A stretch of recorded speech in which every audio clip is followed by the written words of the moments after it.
You can listen to the Canadian Gothic early and ad-free on Amazon Music. Include it with Prime. A man was yelling obscenities near a cafe when he allegedly turned on an electric chainsaw. That suspicion was confirmed when the neighbor admitted he had the cat and delivered a letter demanding cash in exchange for bringing it back. This is small potatoes, but it's potatoes that must be dealt with. You are listening to Keep Canada Weird. Handsome Aaron Airport. They said it couldn't be done. They said, Jordan, Aaron, you'll never do 223 episodes of Keep Canada Weird. There's not that many Canadian weird news stories. Well, guess what, haters? We're here for it. And how you doing, Aaron? I'm doing good. I'm glad you addressed the haters right off the top. I was going to spend some time on it, but I think you covered it well. And yeah, I'm doing really well. It's kind of a rainy evening here in Cape Breton, Nova Scotia. So I'm, cuddled in with my Ken Tiggs and getting ready to record. I got a special drink at my side, ready to go, ready to keep it weird. Let's do it. Let's do it. We got a big one, so I don't want to waste a lot of time, but I do want to give a special shout out to the people in the 223. I'm talking about you, Pennsylvania, Harrisburg, Lancaster, Lebanon, York, Gettysburg, the surrounding communities. Your area code is 223, and this episode goes out to you. But first, the special drinks. I have a real special one. It sounds like you do too. Do you want to unveil yours, or should I do mine? Well, I wouldn't put mine at the 10 out of 10 special rating, but I've had it on only because I've had it on the show before. But okay. I do have a sugar-free Fresca. I think last time it was in a plastic thing. This one, I can see you're holding a can. It's in the smaller can, so it makes my hand look giant. Yeah, you look pretty tough. Crack that bad boy open, Handsome Aaron Airport. Okay, you want to hear it? Do you want to watch? I'm going to close my eyes. Oh. I don't want to get distracted. Okay, this is just an audio experience then. All right. Damn it. That was great. Mike's really captured that.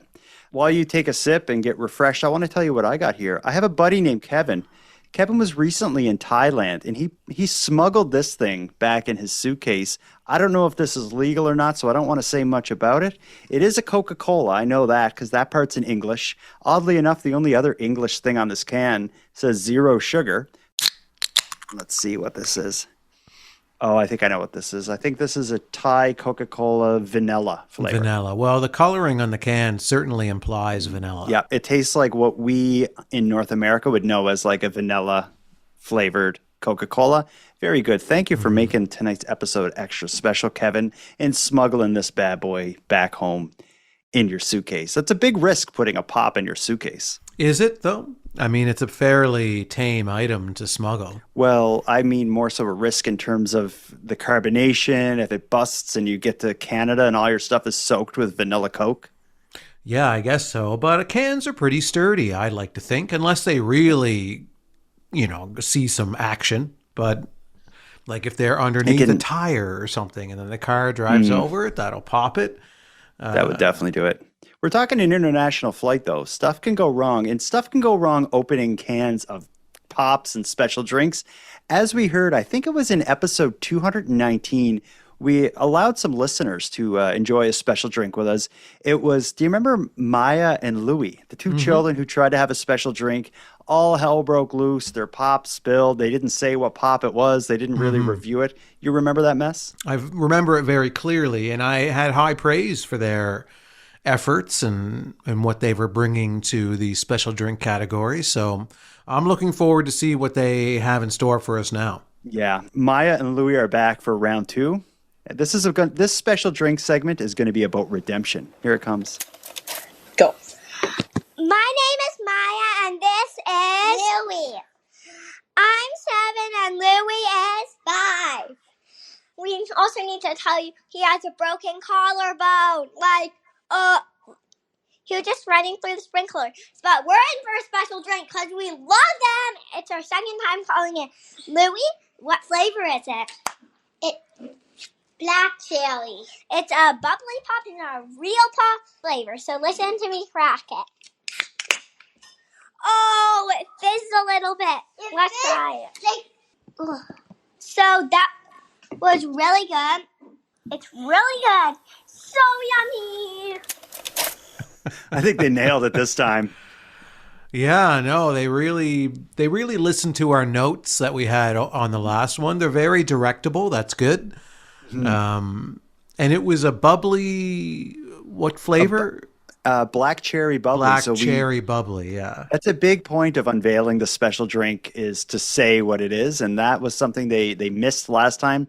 I got no notes from that one. They nailed it. Actually, I do have one note. I have a note too, yeah. My note is more Louis. More Louis, and my note is also not necessarily more Louis, but for Louis. And watch out for your collarbone. I don't know how you broke it running through a sprinkler, but a special drink segment is best with a fully formed collarbone. So maybe next time when you call back, your collarbone is healed.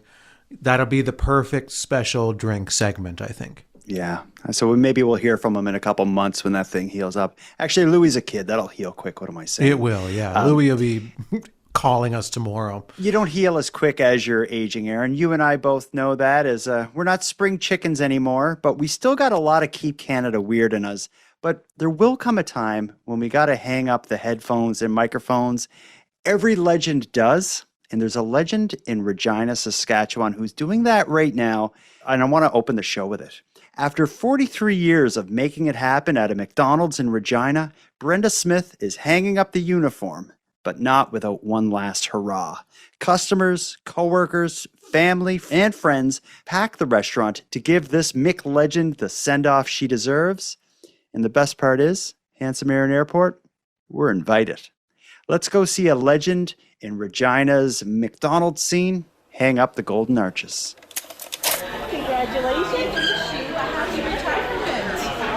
Customers lined up at McDonald's, not for food, but for a chance to congratulate Brenda Smith on her retirement. She's been working at McDonald's in Regina for 43 years. I just love everything. Over the years, she's racked up awards for her service. 10, you get the ring. 15, I got the watch. 20, I got the pendant. 25, I got the watch, the ring. The 63-year-old is one of the longest working employees and the most beloved. My grandkids even know Brenda. She always greeted us with a big smile and always had a story to tell us. The McDonald's on East Victoria Avenue held a come-and-go retirement party for Smith, and a steady stream of customers, former coworkers, and friends stopped by to wish her well. She's always telling a joke or joking with somebody. Are you pretty excited? Juliet Kurluk helped Smith get the job in 1983 through Saskabilities, and Smith turned a 2-week work placement into a 43-year career. I would just like to congratulate her on all of her hard work, and she's been a very good worker. I love working with the staff, and I love the kids. Customers say McDonald's won't be the same without Smith's smiling face, but hope she stops by for a visit in her retirement. Of all the news stories we cover, one of my favorite is like the birthday and the retirement party. We've gone to a few of these over the years, but this one's great. Regina, McDonald's. Yeah, no, it's good. Yeah, the one that comes to mind that it reminds me of the most is the Canadian Tire story. Yeah. There was a woman that, 50 years or something she did at Canadian Tire? It's a good run. And this is 43 years is a good run at McDonald's. I worked there for, a year and a half, 2 years back in the day when I was a teenager. And that's hard work. To do that for 43 years, I'm thinking Brenda has a story to tell. She's seen some. Yeah. Oh, yeah. That's a curse. That's probably the biggest curse either of us have said on this show in its history. I think it's justified for someone who's worked 43 years at a McDonald's in Regina, Saskatchewan. Could you imagine the stuff she's been through? Yeah, I'd like to think that she had only amazing, pleasant times there. Certainly the people who dropped by for her retirement party seem to imply that it was all rainbows and sunshine and lollipops and nothing horrible ever happened. So, no. I mean, I'm trying to find a way to crap on this story, but I'm struggling. I don't think we can crap on it. I think this is like a tip of the Keep Canada Weird hat. These are the kind of people I love. She is an employee of McDonald's, but she's also a celebrity at Regina. She's a staple. Like it or not, the lifer at McDonald's is a big part of the community for a lot of people. You get up and go for coffee in the morning, Brenda's there to serve you. You had birthday parties there in the early 90s, Brenda brought you that cake. Yeah. When you were a teenager and you were trying to steal pop, it was Brenda who chased you out of there. Yeah, well, I've never met Brenda. Let's state that for the record, because you're implying that I have a very close personal relationship with her when I don't. But I think it's great. I think it's great that she lasted there so long. It's great that she's beloved by the community, and she's getting that support. And I got to be honest, I like McDonald's. I have no problem with McDonald's. I just think it's surprising that someone could work that long there.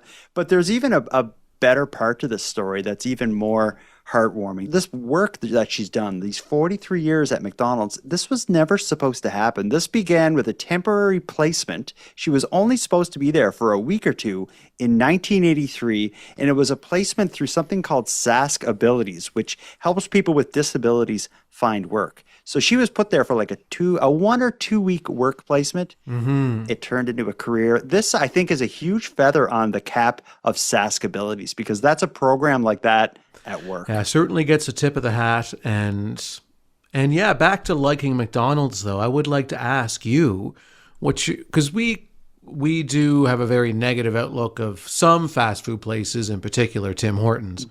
But McDonald's... Don't even say it. You're right. I shouldn't have. Bleep that out in editing. But I think McDonald's, I'm in love with the breakfast. The Egg McMuffin is my favorite fast food breakfast sandwich. And it is. On weekends, I love cruising through that drive-thru and getting 1 or 2 of them. They're fast in the drive-thru. The food is good. They have a little bit of everything. What I often say, like, McDonald's isn't my favorite fast food joint, but if I had to choose one fast food joint to be the only fast food joint in all of planet Earth, I'd probably pick McDonald's, just because they have something for everyone. Everything is pretty good. I love their chicken nuggets. Their coffee is damn good. It's no Robin's Donuts, but it's damn good coffee. I got nothing bad to say about McDonald's, and they were my first real job. I worked there a couple of years, as I said. Yeah, you do have quite an emotional connection to that company. But I will say this, though. I've been a big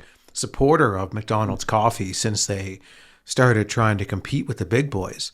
But I have noticed, I will say this, and I haven't said this aloud. Okay, everybody sit down and listen. So this is breaking news, but I've noticed the McDonald's coffee has been slipping lately. Whoa. I don't know what the conspiracy is here. There's some investigating to do. Perhaps some of the listeners might be able to shed some light on this. Maybe they've noticed it as well. Okay, well, I'll keep my eyes on it. I haven't really noticed, but my next sip, I will definitely take with a whole different mindset than the sip before. Thanks for getting us on the trail of another great story, Handsome Aaron Airport. But we got a whole bunch more stories to get into. Let's take our first break, and when we get back, we're going to get into a segment of stories I hoped we'd never have to cover. I'm talking about some seniors behaving badly. After this break, we're going to hear about 2 really nasty seniors. Up until this point on Keep Canada Weird, I think we've only had positive things to say about the senior citizens of Canada and the world. That's why this segment is going to pain us so much to get into, but let's just do it. Let's pull the Band-Aid off. Handsome Aaron Airport, a man is facing charges after a violent outburst near a busy Vancouver Starbucks. It involved obscenities, a chainsaw, and one badly behaving senior citizen. Here's the story of the chainsaw-wielding senior in Vancouver. Vancouver police say one man has been charged after he allegedly wielded a chainsaw through the city's West End. Last night around 7 near Davie and Denman, a man was yelling obscenities near a cafe when he allegedly turned on an electric chainsaw. People in the area ran to safety while VPD officers arrested him at Beach Avenue and Burnaby Street. 67-year-old David Meadows has been charged with 1 count of possessing a weapon for a dangerous purpose. So sadly, that story's very light on details. I went through police press releases and any articles about this story, and I couldn't find much more than this is a senior outside a Starbucks downtown Vancouver. He yells obscenities and pulls out, of all things, an electric chainsaw chasing people before he gets arrested. Do you have any idea what this was about?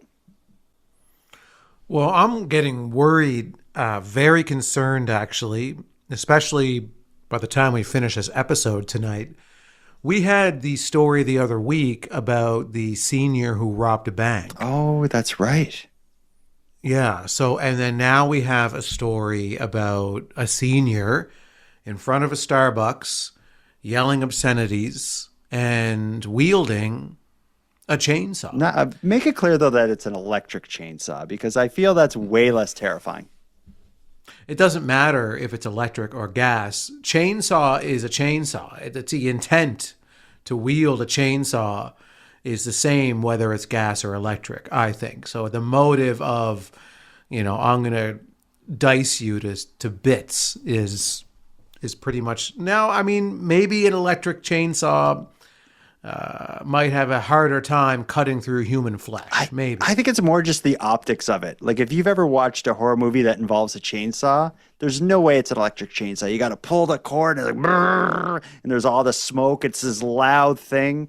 An electric chainsaw is not an intimidating weapon. Yeah, it could mess you up. It's not the same. Think about how fast you can wield this chainsaw. So when you don't have to pull the cord, you're not blinded by the smoke coming from the engine. It's lighter. It's quicker to start. It's lighter. It's like, bzzz, and then you're right in there. And so this is for the more agile chainsaw wielding maniacs out there. Well, actually, an electric chainsaw, like we just said, is a whole lot easier to operate and lighter. We're talking here about a senior citizen who's carrying a chainsaw around downtown. It probably doesn't make sense for them to have a large gas-powered chainsaw. That requires more servicing. That's right, yeah.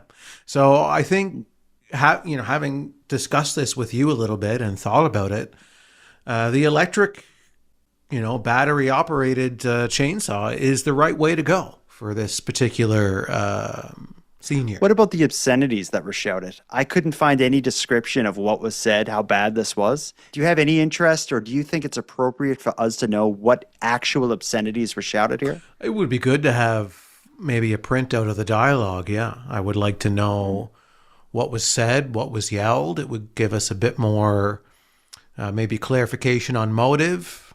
Maybe it was complete gibberish. Maybe it was the end of the world is coming. Maybe it was, I have an electric chainsaw because I care about the environment, but I still want to kill you. I don't know. Yeah, that's right. Could be. Well, let's move on to the next one then, because this nut with a chainsaw outside of Starbucks wasn't the only senior behaving badly last week. The next one, I dare say, is even worse than a senior citizen with a chainsaw downtown. The search for a missing cat in Winnipeg led to one of the most bizarre ends you could imagine. A 72-year-old facing extortion charges. Here's the story of cat extortion and the story of the worst possible neighbor you could ever have. A man is facing extortion charges after allegedly stealing his neighbor's cat and then demanding money for its return. Police say a woman reported her cat missing last Tuesday from her home on Manitoba Avenue. She told officers she suspected the 72-year-old man living next door was behind it. That suspicion was confirmed when the neighbor admitted he had the cat and delivered a letter demanding cash in exchange for bringing it back. On Thursday, police found the cat inside unharmed at the neighboring home and returned it to its owner. The man has been charged with extortion and theft under $5,000. What in God's name was going on there? You and I have broken ground on several alarming trends that have been happening in the world, specifically in Canada. We have the animal uprising, I believe, was the first trend that we broke. Yes. And the puberty problem, that is the issue in regards to teenagers, contributing to the downfall of society. And then possibly some smaller ones. We deviated in some different side quests. But I think, and one thing that we talked about, whenever we referred to seniors, it was always in a very pleasing and complimentary way. It was talking about seniors eating ice cream, going to seniors' birthday parties, talking about different activities that seniors get up to. And it's always very lighthearted, playful, adorable type stories that are related to seniors. It was the teenagers that were always doing the bad things. They were the criminals. They were the ones trying to get away with something or steal something. But lately, we're looking at 3 stories, and we'll just say back to back because the first story only happened like a week or 2 ago. So you have a senior robbing a bank. Then we have a senior wielding an electric chainsaw in front of a Starbucks, yelling God knows what. And now we've got a senior extorting another senior with their cat.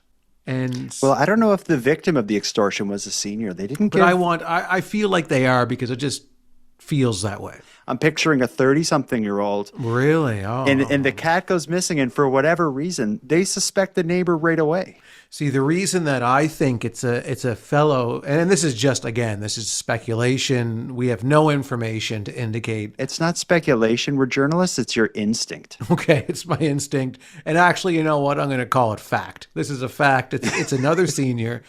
And because if we can just make stuff up like you just said, then yeah, I'm going to make that up. There's no rules here.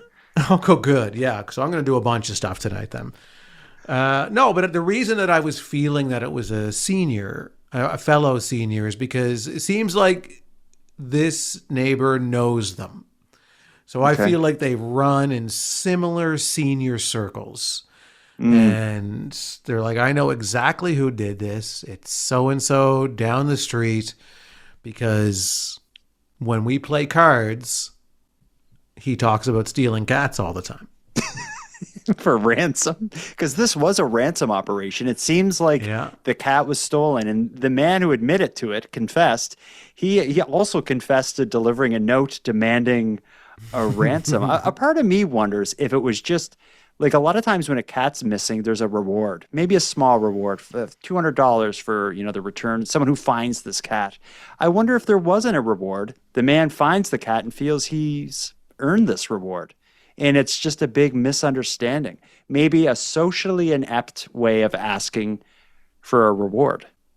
There's a thin line between asking for a reward and extortion. Not really, but I think that line is pretty thick. Yeah. Yeah, I do. Yeah, I think it's clear and it's obvious. But I kind of see what you're getting at, but I don't think you're right on this one. I think it was straight up extortion because I think what you're trying to do here is you don't want to come to terms with the fact that we have a moral decline in our seniors. So we have to come up with a name for this. I think after such a collection of stories in such a short period of time, we have no other choice but to call this what it is. We have to give it a name. It's a phenomenon. It's whatever it is. It's the seniors something. So we can think about it. Maybe the listeners want to throw a few ideas at us. I'm sure we'll have some ideas. I don't think we should go with uprising. No. And I think whatever the word is, it should some way tie into growing old, being elderly, being senior. Like I'd like it to be. I want to give it some thought. I don't want to spitball even on it. I want to think about it before I say anything. No. But if any listeners out there have any ideas on what we should call this, let us know. Because you're right. This will probably become a thing because it seems whenever we start talking about something, more of it comes up. We're going to be manifesting whatever this is, like it or not. It's a moral decline in the senior population. So, and then think along the same lines as animal uprising, puberty problem. 2 words. That's good. And I think looking at these 2 stories, we can actually, these 3 stories, if we want to talk about the bank robber, he took the easy way out. He was a senior bank robber. He gets a cab to leave the bank after he robs it. So he took the easy way out. We have the chainsaw incident downtown Vancouver. He's using an electric chainsaw, which is lighter and easier to carry and cheaper and everything else. So I think that's kind of like softening that crime. Now, in this story, like if you're going to do extortion that involves like basically a kidnapping, Extortion for a house cat is a pretty like low risk, like a low physical risk crime for the senior to get into. There's very few people who don't have the physicality to perform extortion involving a cat. Right, right. But these could be gateway crimes. Yeah. Seniors that are starting off, testing the waters with crime. And then, okay, I got away with cat extortion. I got away with yielding an electric chainsaw. I didn't get away with robbing a bank, but I could probably try again. Give it another shot. But I think when we look for these stories or when these stories pop up, I think we're going to see that as a trend is the crimes or the morally corrupt things that are happening are probably going to be uniquely suited for our senior population. And I'm excited to see where this goes.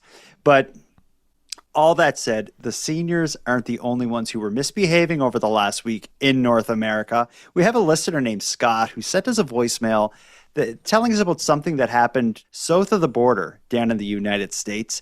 And it just ties into a lot of the things we talk about. It involves electric cars. It involves teenagers. Although it doesn't happen in Canada, I want to tell you about it. Here's what Scott had to say.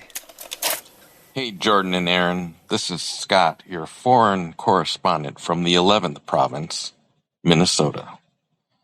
I've got a story here I think you guys will really love. It involves the puberty problem and autonomous driving vehicles. This took place in San Mateo, California last week. Apparently, 2 drunken teens hired a Waymo driverless taxi for a little joyride. They brought a pellet gun with them and were apparently pelting pedestrians with jelly balls.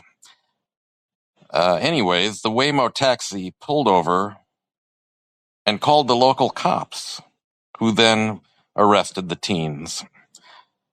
I thought you should fully investigate this story. Anyways, love the podcast. Keep Canada weird. Scott out. You want to get to the bottom of this one? Let's do it. Let's dig in. I found some local news coverage of this event, and it is about as ridiculous as Scott explained. Listen to what the teens in California were up to. San Mateo police had a message for parents on social media, posting, quote, "Parents, do you know where your teens are? Waymo does." Police say it started Monday afternoon when Waymo employees monitoring one of their driverless cars believed 2 teens inside were drinking and firing what looked like a gun out of the window. Within minutes, Waymo shared the car's location with police, then remotely pulled the vehicle over near 20th Avenue and El Camino Real. The company told the passengers the car was having mechanical problems, keeping them inside until officers were in position. Investigators later discovered the suspected gun was actually an Orbeez gel blaster, a toy that fires water-filled pellets. The passengers, 14 and 15 years old, were released to their parents.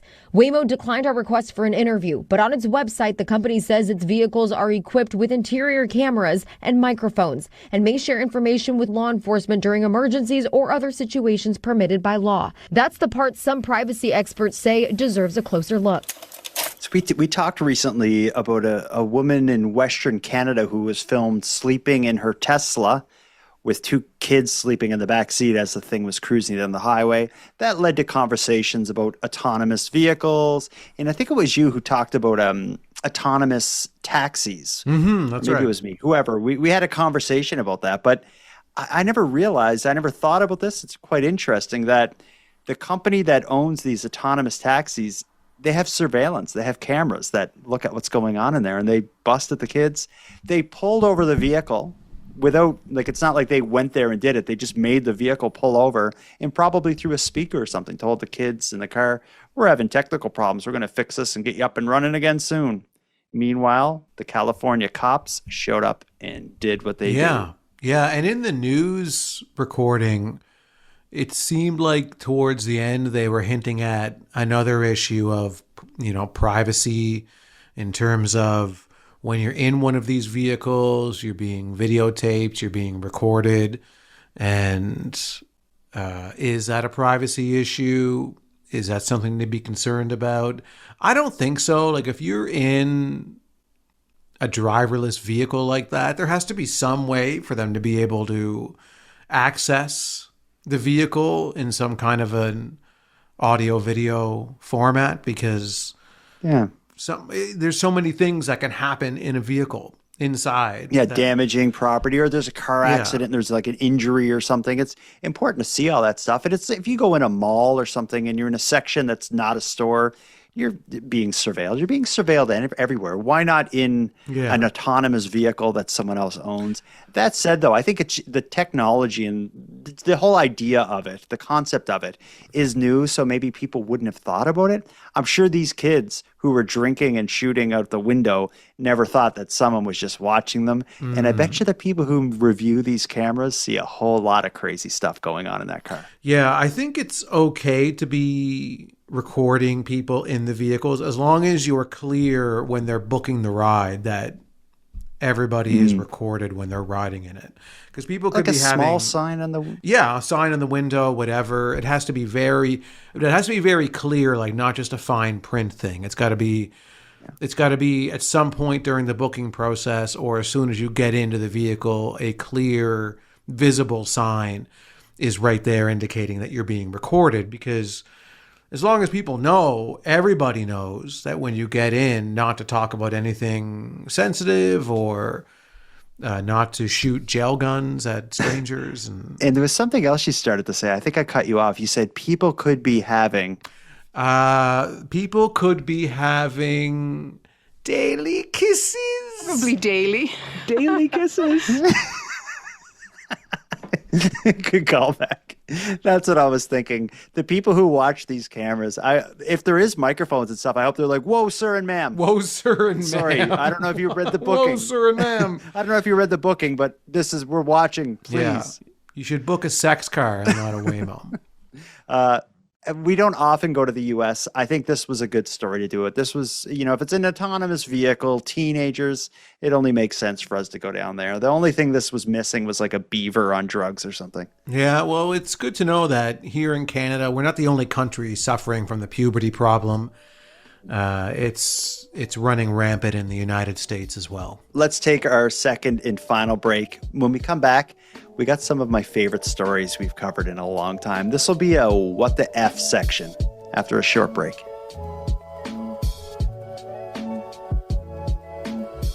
For those new to the show, the WTF segment is one we revisit often. That's where we dump the weird news stories that don't fit any specific theme. We have a duo of doozies tonight. Let's start in Montreal. A Montreal woman returned from a 10-day vacation and discovered unexpected roadwork on her street that had effectively created a large moat between her driveway and the street. If you thought the unexpected fireworks we talked about last week was bad, unexpected roadwork is hell. Allison Aylward is in a bit of a pickle. After arriving home from a 10-day trip in Newfoundland, she discovered her driveway and walkway are totally cut off from the rest of Kensington Avenue in NDG. Either I catapult or a zip line, possibly leap in an inelegant gazelle-like fashion. It's part of a major construction project that recently got underway, and many residents say they were not notified in advance that their paths would be paralyzed. A little preemptive notice would have been appreciated and could have avoided some of this. There was a letter that was sent. We received it the day before everything started. Multiple residents who did not want to appear on camera told Global News they only received a notice in their mailbox about the work 2 days after it had already begun. Aylward now worries that she won't be able to deliver food to needy families as part of her participation in NDG Caring Cooks.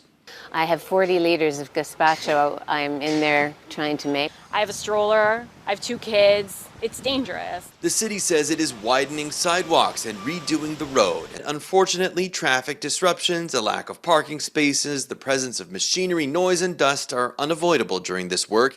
And before work begins, each contractor distributes a notice to affected residents. In the case of Kensington, a notice was distributed around July 1st. With all respect to the city, all respect to the workers, and the work has to be done,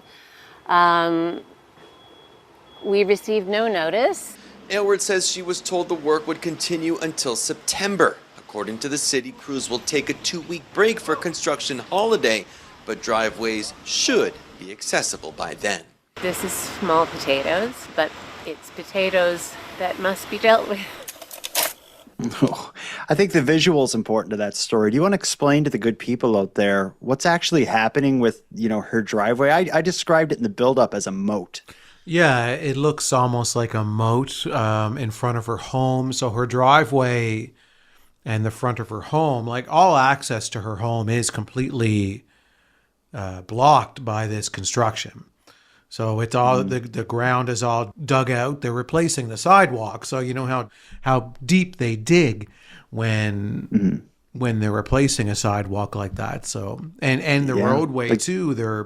They're changing the whole thing. So it looks like that's going to be fairly extensive construction outside of her home. She won't be able to get her car out. Yeah, that's the big problem here. Is she went away to Newfoundland by the sounds of it, which is bad enough. And she comes back and her car is on the other side of this moat. So like locked in her driveway. For her to even get in her home, aside from the whole car and everything, is kind of going to be a difficult proposition. It's going to involve kind of leaping over that ditch. But her car is trapped in there until this work is done. Had she had gotten that notice, she could have made arrangements with a friend and left her car somewhere else and could have at least gotten around. But, that's putting a lot of faith on this notice system.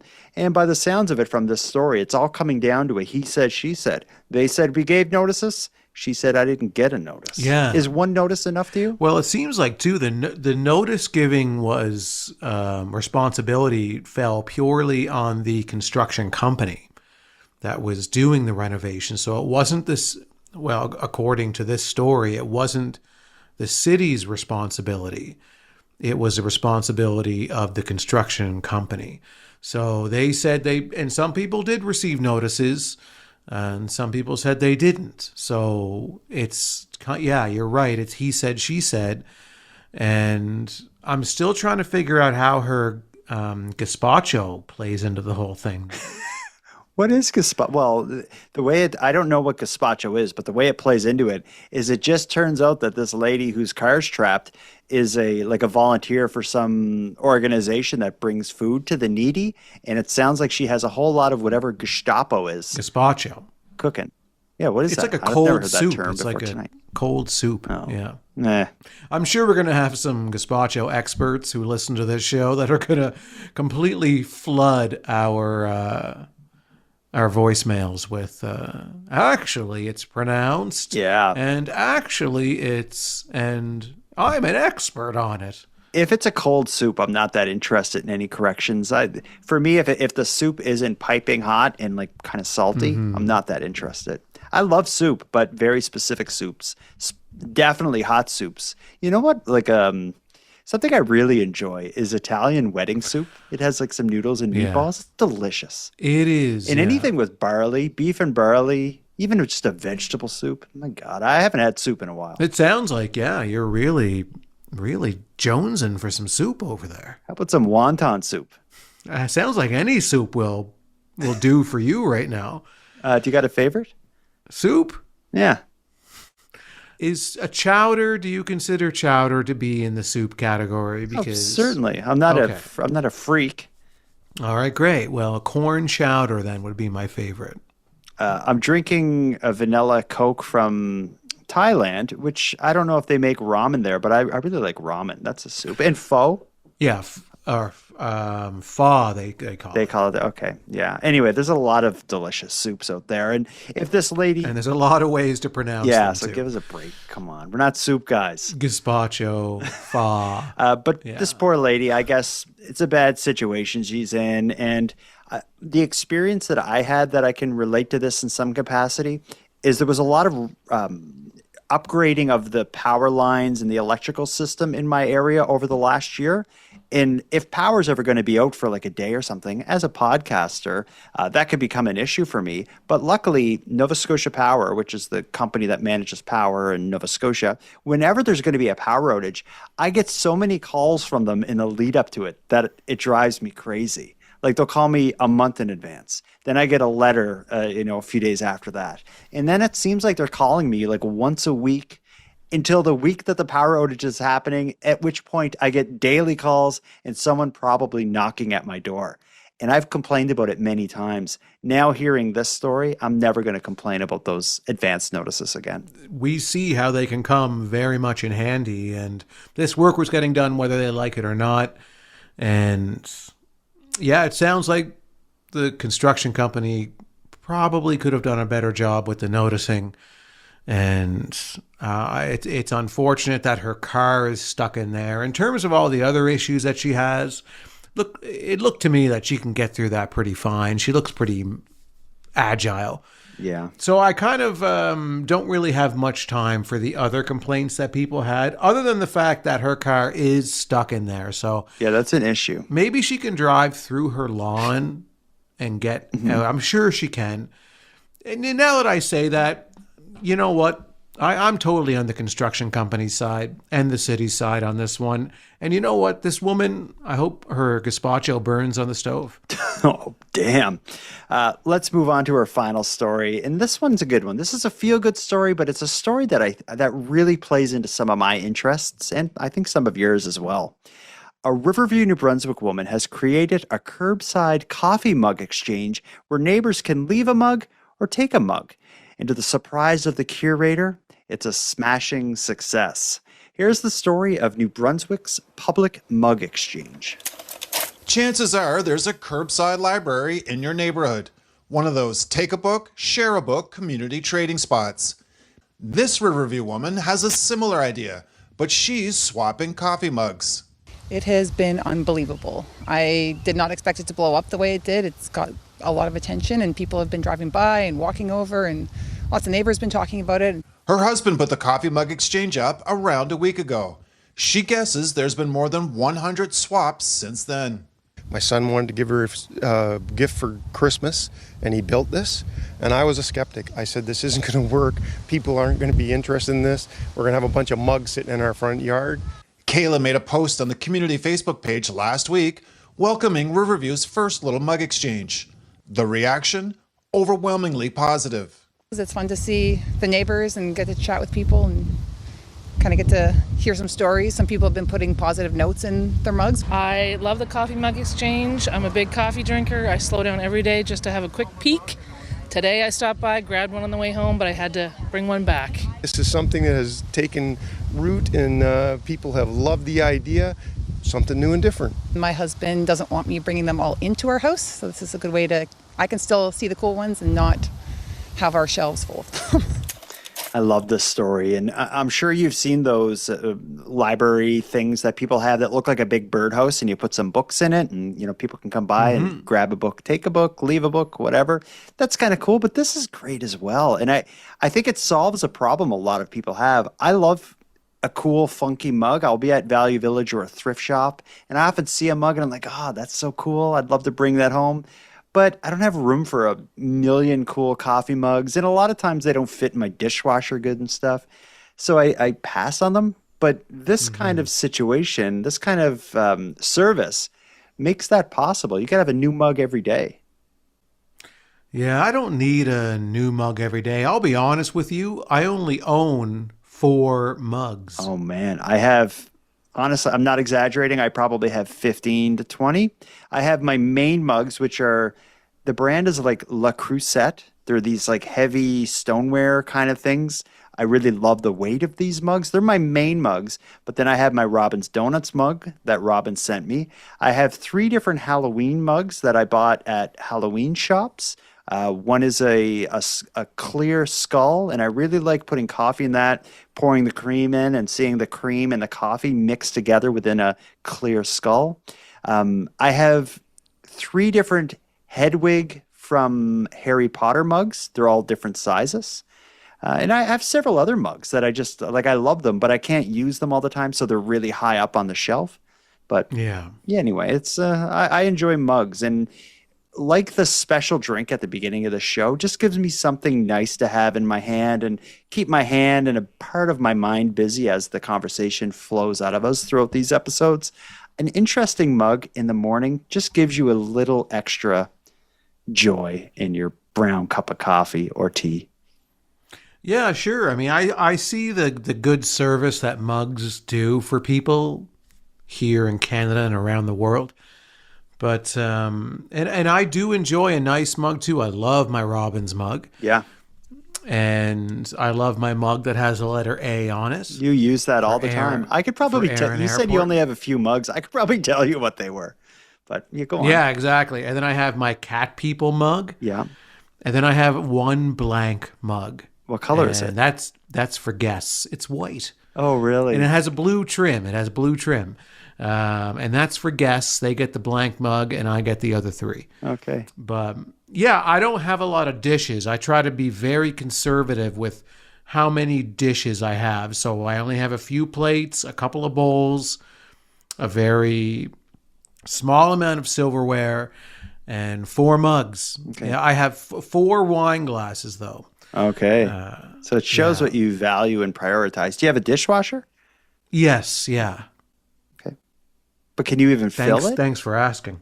Yeah, it fills. Okay. You know, when you put everything in there, it fills up perfectly. So I've got 1 dishwasher load worth of dishes. That makes sense. And I don't think there's much good reason for anyone to have more than that. Something I want to celebrate about this story is I like these micro moments of keeping Canada weird. And that's something that this lady is doing. I think it's a creative idea. It's a bit of a service to the community, and it's weird and interesting. This is an example of the small things you can do to make the world around you a little more interesting. I tip my hat to her, just like I tip my hat to Brenda at the beginning of the episode, who grinded out 43 years at a McDonald's in Regina. Mm-hmm. They should know you don't have a hat on. So I think it's important that the listeners and Brenda and this mug lady know that you're not wearing a hat. So you're not that sincere. That's a good point. We've been through a lot tonight. We've celebrated a lot of people and a lot of strange stories. But what we didn't do, Handsome Aaron Airport, is celebrate the work you and I do. You want to take a moment for us? You know what? I really do. Do you have anything left in your drink? I do. Okay. Let's have a cheers to keep Canada weird before I play this voicemail from someone named Caleb who says some nice stuff about us. Let's cheers to it. Clink. Hey guys, my name's Caleb. I'm a middle school teacher from Niagara Falls, Ontario. And this year I found that my class was having a real hard time connecting with news stories, current events in Canada. They didn't care about regular news stories. So I stumbled across your podcast and I started using some of the news stories from your podcast in my classroom. And instantly, my students were hooked. We were able to look at the news stories and then determine, where they were from, what was interesting about this area of Canada, and their knowledge of Canada grew quite a bit. Their favorite stories were the butter heist from Guelph, plus some follow-up stories that I found in the newspaper about that. Also, the Amelia Earhart statue, and anything to do with wild animals attacking civilians.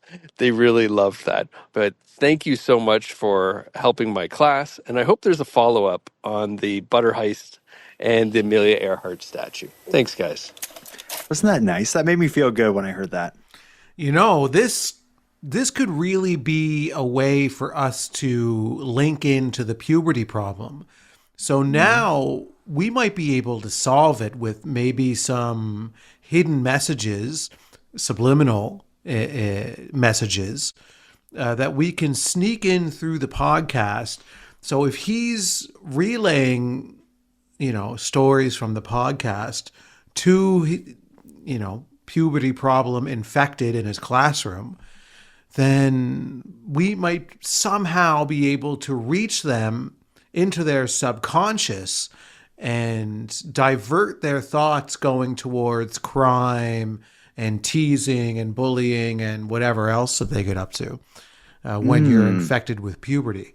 But we could steer them in the right direction and maybe see if that works. That's a lot of pressure on us, though. But it is a good opportunity. And then if we can get this show played in nursing homes.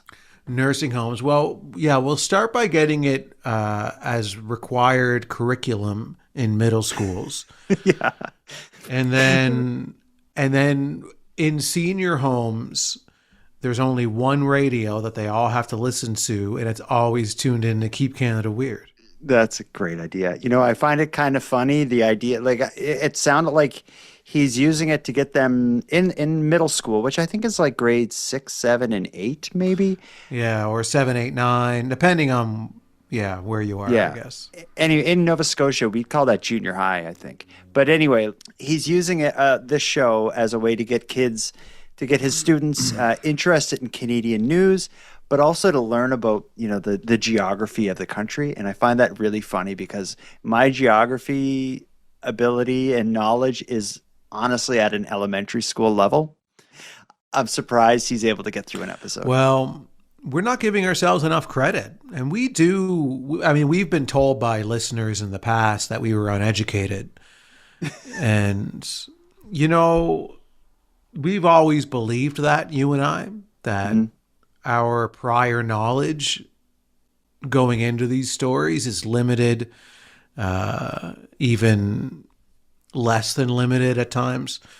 So this is giving us fuel and is helping with our self-confidence that maybe we're smarter than we think we are. I worry that the last thing we need is confidence. Okay, yeah, you're probably right on that, actually. I think we've been through a lot tonight at Handsome Aaron Airport. 223 times we've successfully done it. Undefeated in 223 episodes. I can't wait to see what Canada has in store for us next week. But let's put a bow on this. We've done enough. Handsome Aaron Airport, until next time. Jordan Bus Stop, Backhoe, Chainsaw Bonaparte. Until next time. One thing that surprised me in the McDonald's story, she went through all the different rewards she got on the different milestones. She got like a ring, a watch, a necklace. I'm surprised McDonald's has that kind of program to reward tenure. I'm surprised they hit 25 and 40-year milestones. That was cool. It was cool. Again, I like McDonald's. I have no beef with McDonald's. But Jordan, until next time, I tell you one thing. If my Ken Tiggs ever goes missing and I go to the police, the first name that I'm going to give them is yours, because I assume that you are holding Ken Tiggs for ransom for daily kisses. Oh, probably daily. Daily kisses. I want to thank you for helping Aaron and I fulfill our mission to keep Canada weird. Now, if any one of you listening want to get more involved in what we're doing, we need all the correspondence we can get. So if something weird happens in your area, or if you have any thoughts on anything we discussed tonight, let us know about it. The best way to reach us is by using the voice recorder that can be found at thecanadiangothic.com/contact. Now, I'm going to start wrapping up the episode, but before we part, let us thank a few people. First of all, Aaron and I want to give a big thank you to all the correspondents who contributed to this episode. If your voice message was aired on the show, go back to thecanadiangothic.com/contact and fill out the form to claim your swag pack and Keep Canada Weird badge. We'll happily get it right out to you. Next, a big shout out to Unicole for the intro and outro voiceovers, and Monty Data, who provides the outro version of O Canada that you're about to hear.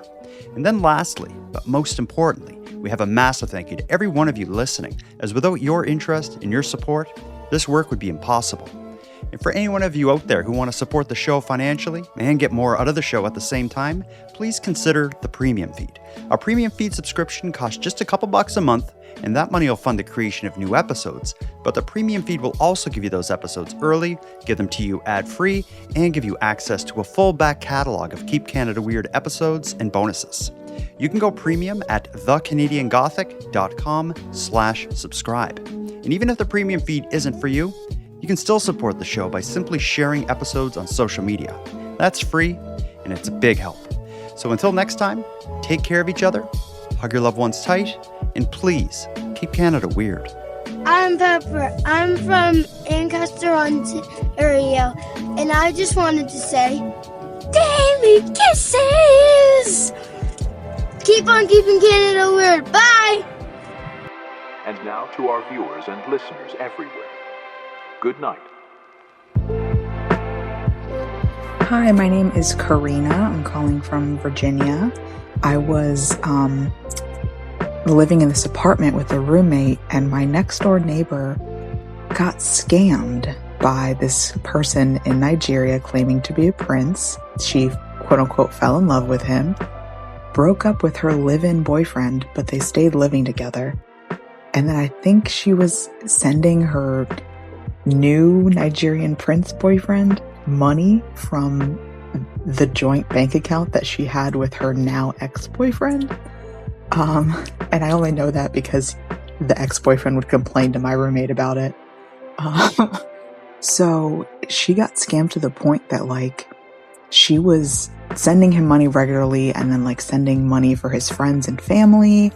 And she was complaining to me about, you know, how rough it was for him and how, you know, her ex-boyfriend that she still lived with just couldn't understand why she kept sending him money.